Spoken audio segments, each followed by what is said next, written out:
Yeah, Frank, I'm just going to read the rules real quick and then we can do that. Okay, you go ahead and do that. So this is a web-based meeting, so we're operating under the following procedures. The session is being audio and video recorded. To ensure sound quality, please remain mute unless you're speaking. We don't have any public hearings or presentations tonight, so I'm going to skip the rest of it. Just for the record, this is the February 23rd, 2021 Commission on the City Plan meeting. Go ahead. Okay. Can I go ahead then, Dan? Am I okay? Yep, you're all set. All right, so we do a roll call at this point. Can you do that, Dan, because you got the list? Sure, we have Mike Lahan, Singh, Frank Manfredi, Jason Corder, and Les King. Okay, so we have a full board, and I guess we don't need to seat any alternates. Can I have a motion to approve the minutes from the January 28th, 2021 meeting? A motion. I'll second.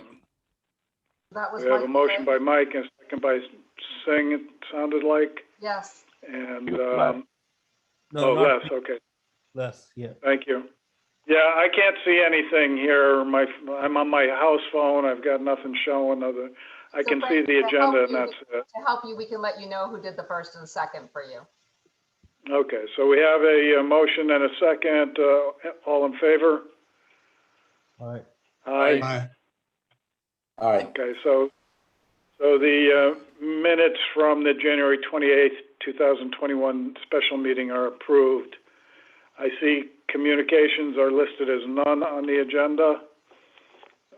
That is And correct. under new business, we have a referral from the City Council, an ordinance amending Chapter 3 Special Districts by adding Section 3.11 Business Master Plan District to the Norwich zoning regulation.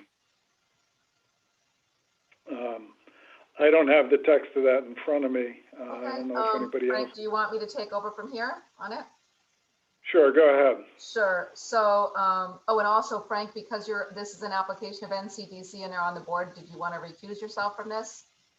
Okay, yeah, I didn't even think of that. Yes, this is an NCDC application. So as a director on the NCDC board, I will recuse myself from this discussion. Okay. So you go ahead, Dan. And Singh? And this is saying I am also board member of NCDC, so Okay. maybe I should recuse myself as well then. Yep, you should. Yep. So we have then 3 members, Les, King, Michael, and Jason. So we can talk about this application.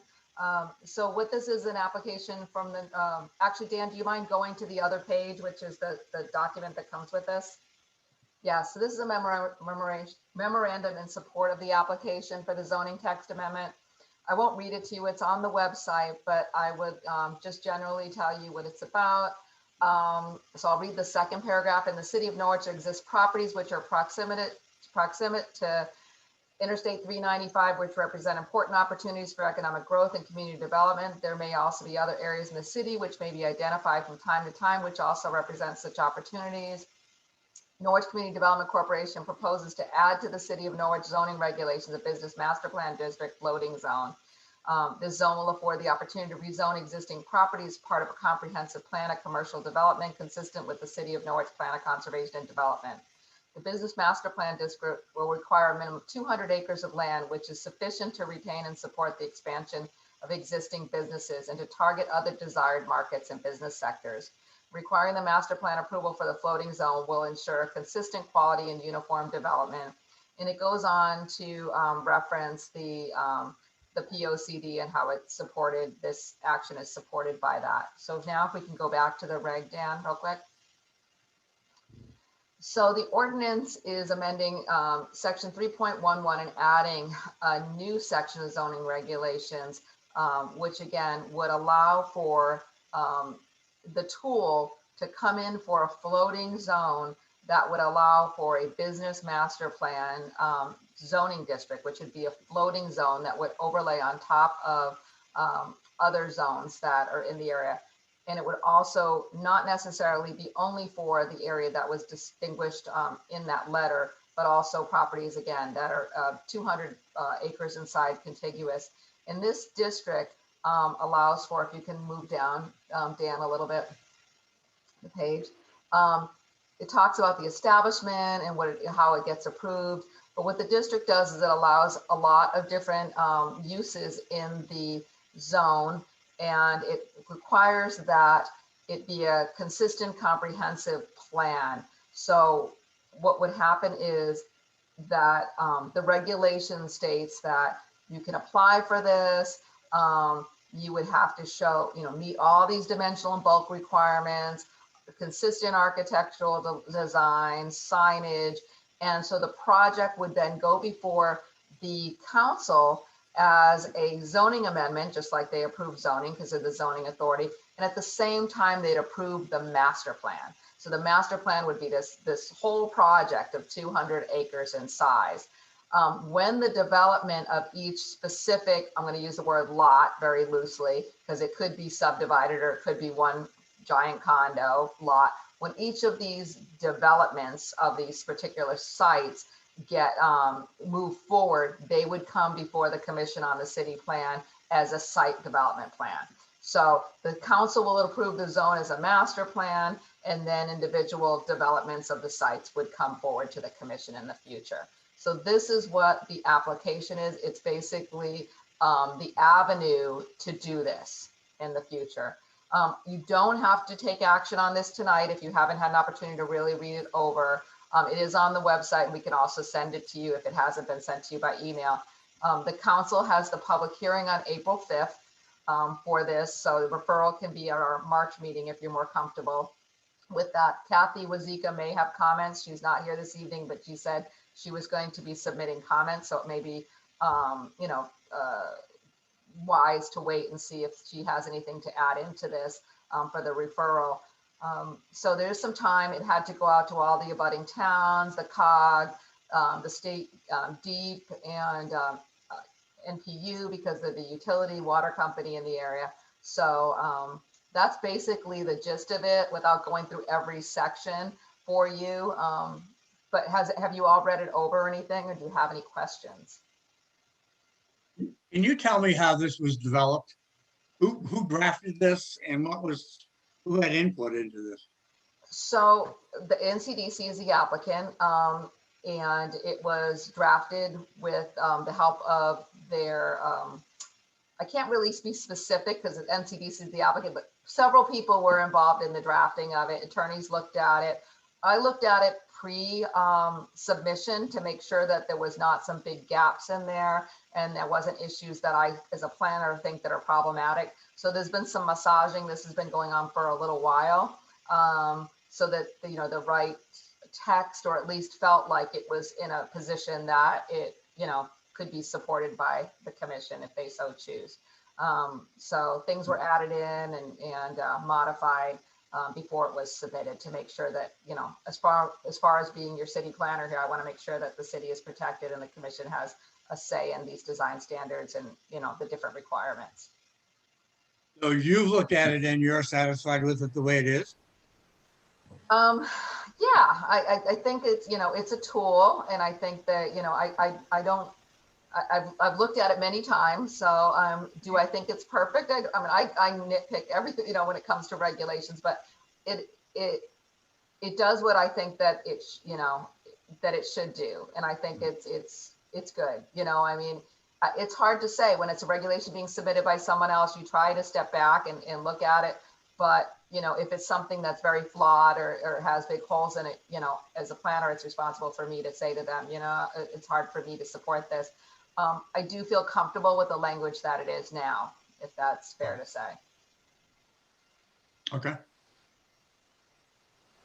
I haven't had the opportunity to read it.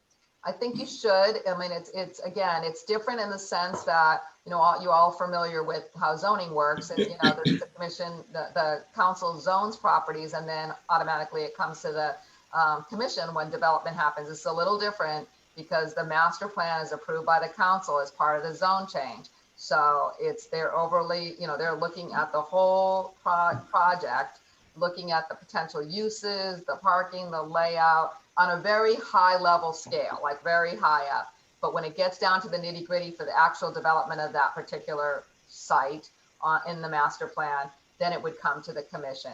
But, you know, what's going to have to show all the wetlands, the roads, all of that will be on this master plan.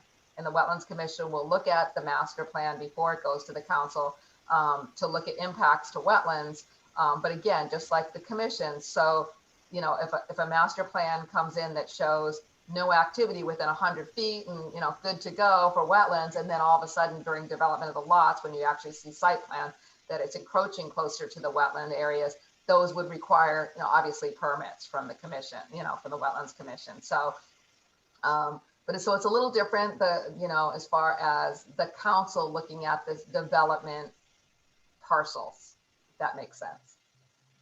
So does the council get first crack at this so that somebody submits an application for a zone change, it goes to the council first? Yes, well, the council always gets for a zone change. It always goes to them first, Right. because they're the But zoning.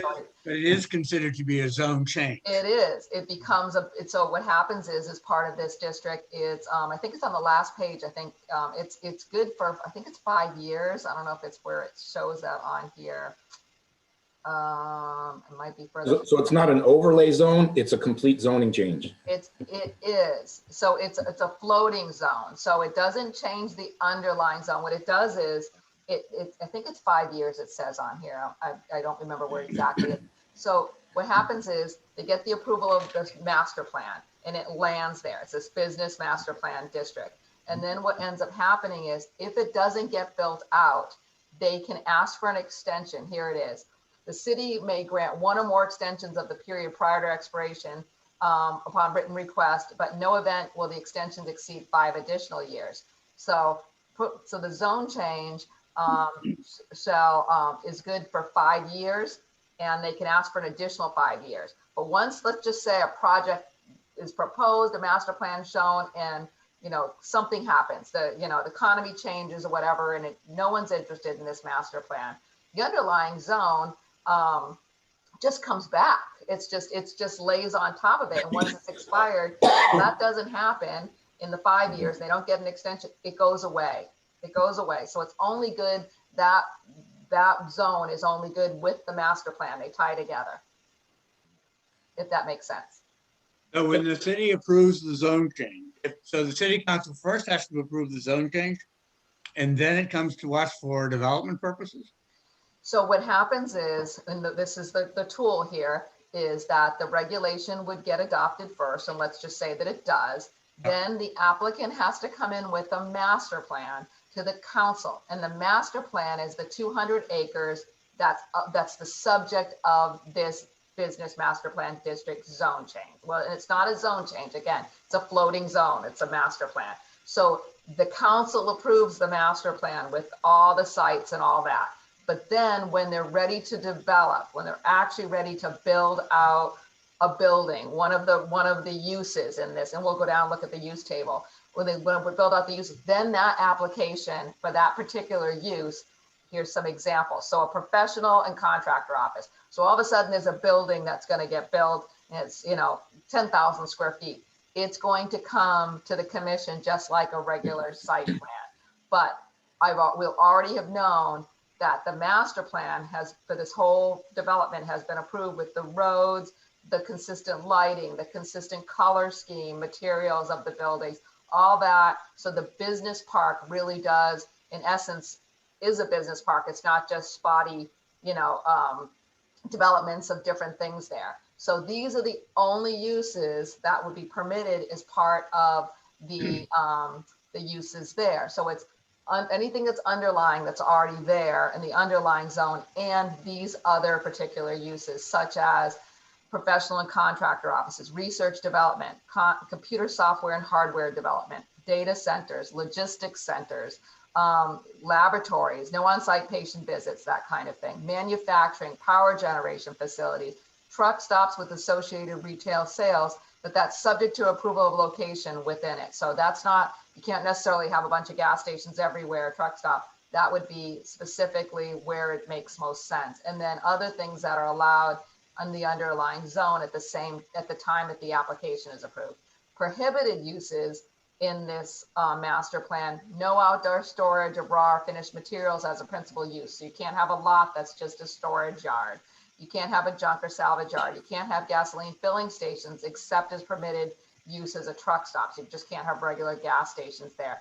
Can't have vehicle sales, leasing or renting, no auto repair, retail sales except associated with permitted truck stop use. So you can't have a bunch of retail stores there. You can't have landscaping or construction laydown areas and no self-storage facilities. The intention of this business master plan in the business park zone, kind of, you think of it that way, is to have uses that are that grow our that we grow our economics in the city, provide for spaces for uses that we may not have right now room for in our existing business park, and don't get filled up with residential or storage and things like that. They're really for progressive uses is what we like to think of, things that technology based, in infrastructure. Okay, and the ordinance itself is on the city's website? The ordinance is proposed, it should be on the city website because the public hearing is April 5th. It's also on our page because we have our remote meeting and this is on our site here. But if you want, we can send this document to you separately as an email as well. I would appreciate it if you would do that. Okay. Because then I can print it out and I can read it. Yep, I think you should, and that's why it's very, it's multiple pages. It's something that I think you should quickly, make a referral on. I think you need to look at it and think about if you like this, this change in how we can do zoning.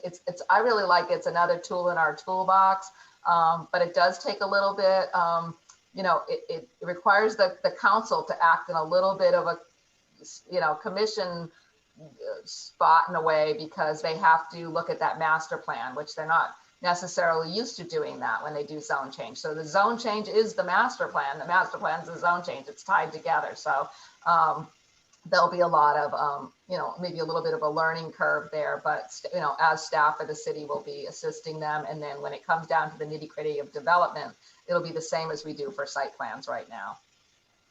Well, between us, watching the city council over the years acting as zoning authority doesn't give me a lot of confidence that they really know what they're doing. Yeah.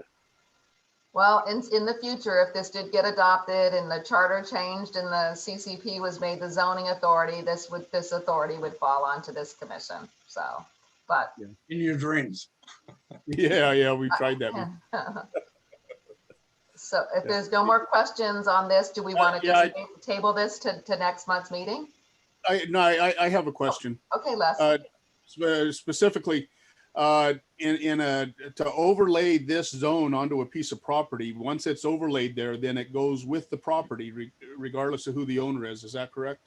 Correct, but only for the 5 years. And then and they have to ask for an extension of another 5 years before it expires. So okay. Yes, it has nothing to with, just like any zone change or development, that project, that master plan, in theory, could come in with an applicant saying, I'm, blah, developer, and then they sell the whole master plan project to someone else. So yeah, it doesn't really matter the owner of it. It's just so if somebody really wants to extremely change that master plan, which is part of the zone, then that would potentially have to come back as a whole new application if it's so considerably different, because the master plan has to have some, it can't be so loose that, that those standards to it. Does that make sense? Yeah.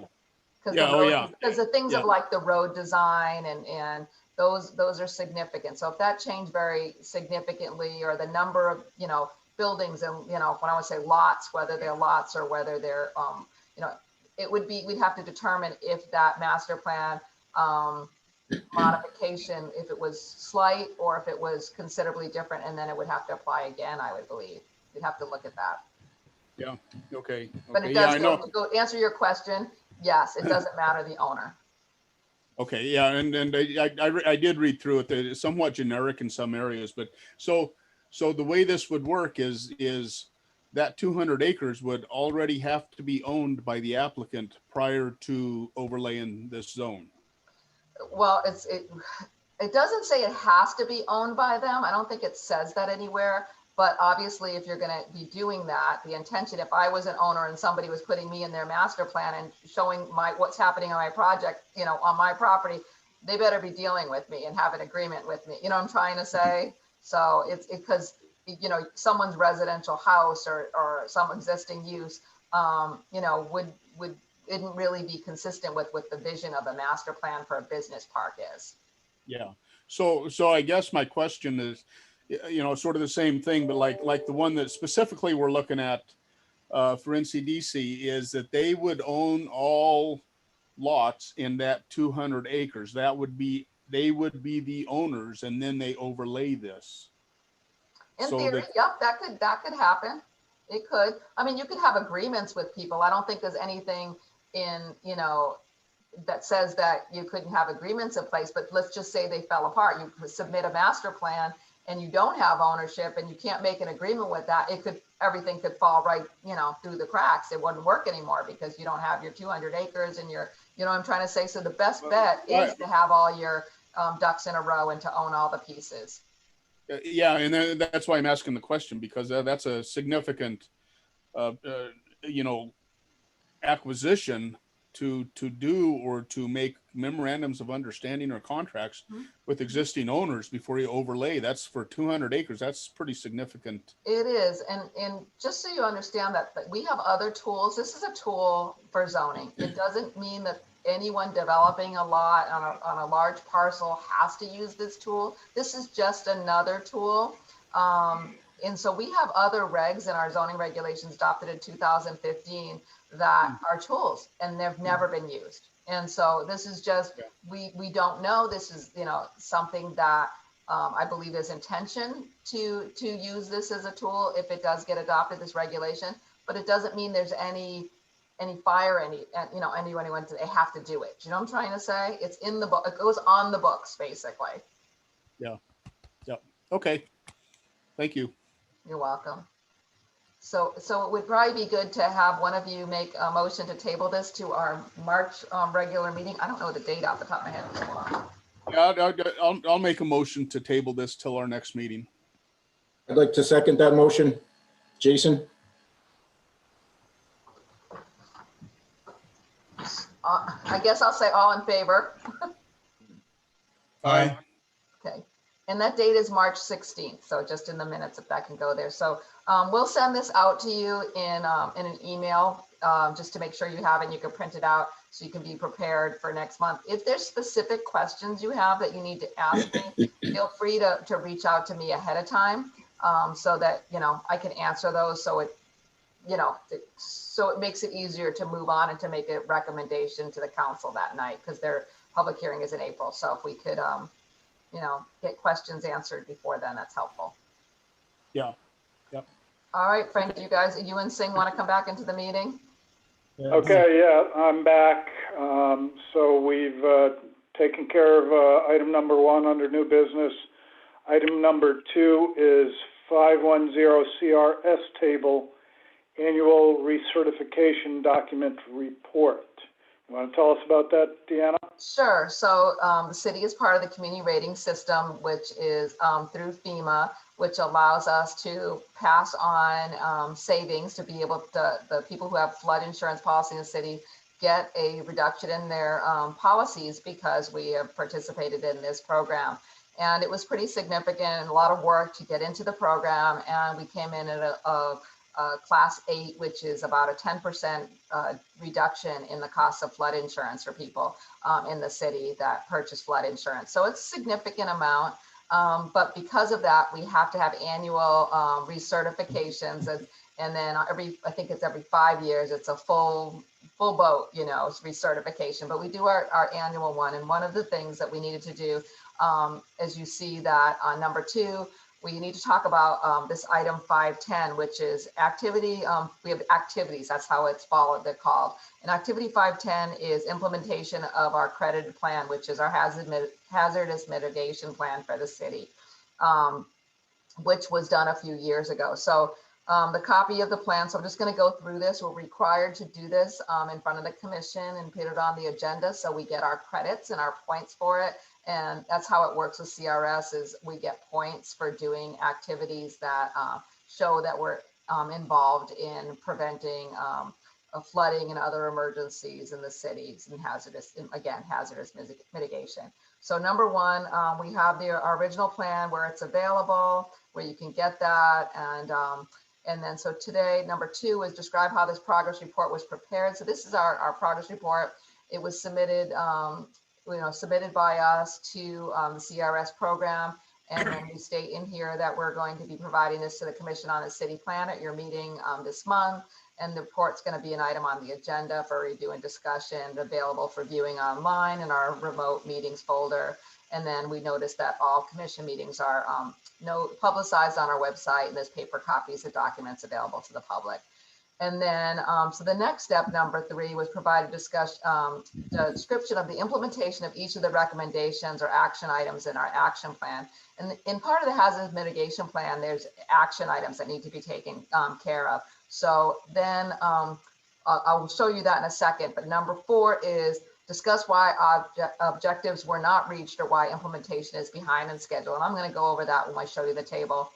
And then what are recommendations for new projects, and our recommendation that we submitted, that there are currently no new recommendations for new projects or new revisions to the city making significant or new revisions, as the city is making significant progress and will also be reviewing the current plan after our 5-year adoption.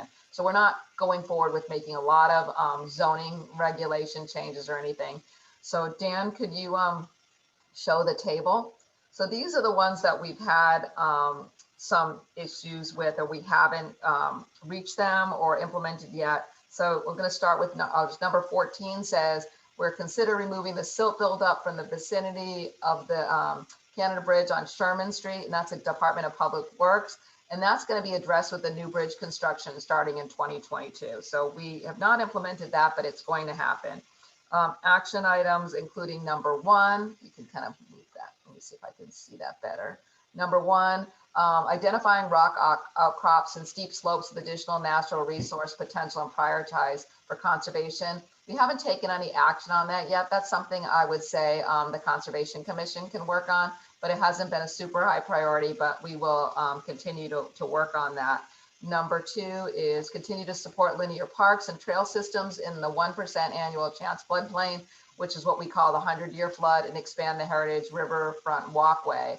And our response on the status was the city is still supportive of this action and looks at all funding opportunities which may assist with the expansion of the Heritage River Walkway. So we always are looking at grant opportunities to continue to do more linear parks and expand that. And there just has not been funding available that we've seen that would work for us to do that. But again, we always are keeping our eyes open. Number 6 is eliminate the basement of the Yantic Fire Engine Company #1 building, and that is the emergency management is responsible for that, and there's no action been taken on this in the last year. Number 7, again, was eliminate the basement of the Ockham Fire Department building, and no action has been taken on this in the last year. And the reason Can I ask you a question real quick? Yep. I'm sorry. How do you eliminate a basement? Fill it with cement? So it could, yes, it could be filled. Yep. It can't be used for storage. It can't be used for, because they're lower than the special flood hazard elevation. So that would make those buildings safer and more compliant by eliminating those basements in those buildings, but nothing has happened on those. We see what else. And number 8 is dry flood proof the utility room at Public Works, and nothing's been taken on that. And that's, again, the same kind of thing is the utility room doesn't meet the elevation requirement. So it really should be dry flood proof to prevent water getting in there. Let me see. Action 3 is going to be addressed. Consider additional regulations and design standards for development of properties with slopes greater than 15%. We haven't taken on action on that yet this year. But maybe when we're working on our plan of conservation development, I believe it's in there, and we can continue to look at regulations to prevent development on those steep slopes. What we do currently, though, is we look at those steep slopes and we have an application for development and ask those areas to be put into conservation land a lot. So we're actually, in a roundabout way, creating ways that we can prevent development on properties that have steep slopes that could cause erosion. And let me see, action 21 is down here. Make information on wind-resistant construction techniques available to all building permit applications.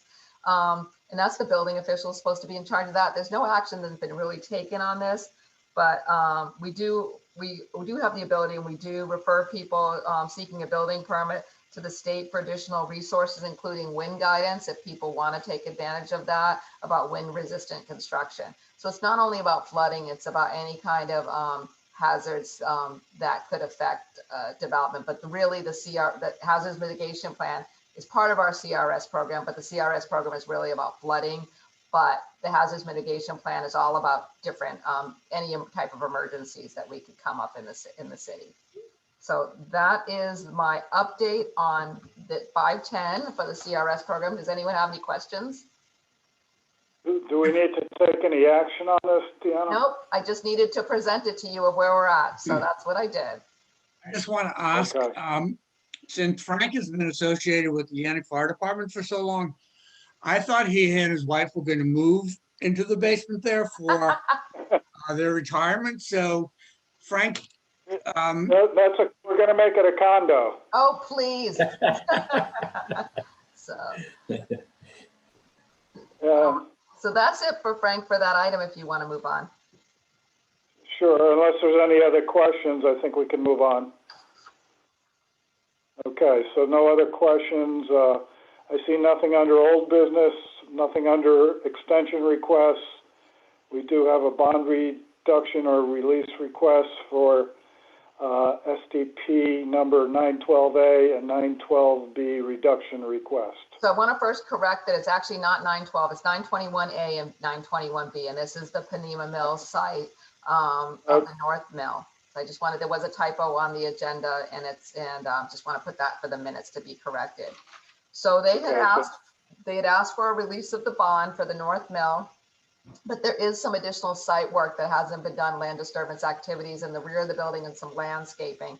And we, back in January 15th of 2019, the commission took action to reduce their bond, which was very significant, down to $66,552.10. And again, they'd asked if we could release that, but because there's additional work that hasn't been done in land disturbance activities in the rear of the property, we've spoke with our public works director. They went out there with Rich Shook, the zoning officer, and Dan Deniska for planning. And the public works department came up with an estimate of $12,000. So we're asking for a bond reduction for 921A and 921B to $12,000. so moved. So Michael Lahan Okay, has we have made a Is motion. that Mike Lahan? Yes. I'll second. And who And was we it? have a second. Les, Is second. that Les? Yes. That was me. Okay, so we have a motion and a second. Any discussion? So the motion is to reduce the bond for 921A and 921B at Panema Mills to $12,000. All in favor? Aye. Aye. Aye. Any opposed? So the reduction is approved to $12,000. Thank you. Okay. Other business, this is discuss amending the subdivision regulations I'd like to to increase the required for open space to correlate with Connecticut general statutes. And I believe that's one of Kathy Wazika's projects. So do we want to table that till Kathy's here? Yes, to March 16th meeting, please. To March 15th? 16th. Okay, so can we have a motion to table to the March 16th meeting, please? So moved. Second. Have a motion and a second. I'd like to second that motion. Jason? Okay, so we have a motion second. All in favor? Aye. Aye. Any opposed? So that matter is tabled to March 16th. And finally, we have, or not finally, but we have a POCD meeting reminder for April 14th. Yep. And then, if Any- you don't mind, for staff report, I have a couple updates, Frank, you asked me about last month for you.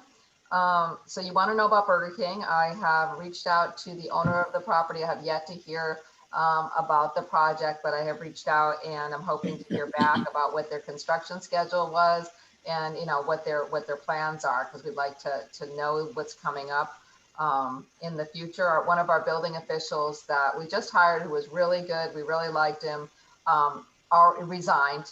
He was just short of his probationary period, was the end of the week, and he resigned because he's moving to Florida. So, Oh, gee. yeah, he kind of warned me he owns a house in Florida, and unfortunately his father recently passed, and I think it moved everything forward for him faster. So we'll be looking for a building official, which is one of the reasons I reached out to Burger King, because we really want to plan for what is going to be coming up during the construction season for the two officials we have. And hopefully we'll be able to fill the other position fairly quickly, but it takes several months usually to get through that process. So, Oh, boy.